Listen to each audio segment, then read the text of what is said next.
Welcome back to Home Lab Networks. My name is AJ, and in today's video we're going to be installing Lubuntu on Proxmox. Open Google search Lubuntu so we can download the OS. You can pick which version you want. I'm going to install Jellyfish. Once the ISO has downloaded, log on onto your server and upload it to Proxmox. Ubuntu. I'll click next. Select the ISO image.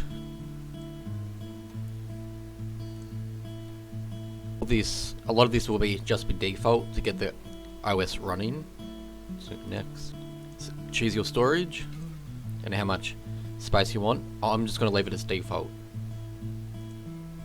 Cores, we'll give it 2, and just remember this is lightweight, so it doesn't use a whole lot of resources.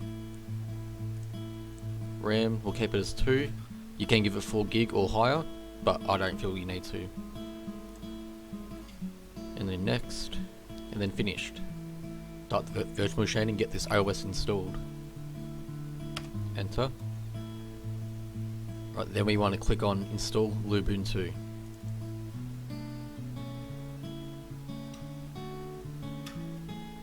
Right, select your language, your time zone, your keyboard model. Now we're gonna just erase this disk and start fresh. So we'll create the account.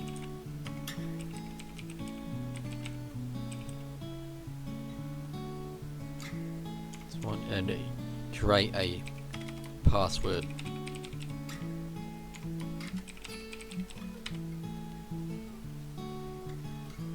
Next, and install. Install now.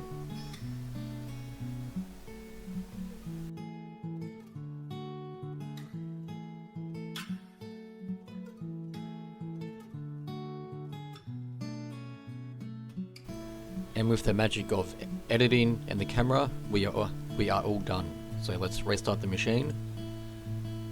Let's log in with the password we set through the install.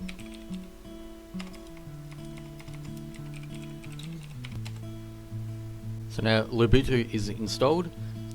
Now, like, the purpose for something like this lightweight operating system is so your server or machine can run a bit quicker and a bit faster. But I find, for a example, if you want to run something on localhost instead of installing something like Ubuntu or LXQt or something like that, which is a heavy operating system, which means more work on your machine, just install a lightweight OS like this to run something like Guacamole, and your machine will run a lot smoother for the same result. Also, just use it as the normal operating system. You can run most of your programs and all that type of stuff. And as you can see now, we're on the internet browser and it's working absolutely fine. So that's how to install a lightweight distro, Proxmox. So if you like this video, please give it a thumbs up, subscribe if you haven't already, and I'll see you in the next video.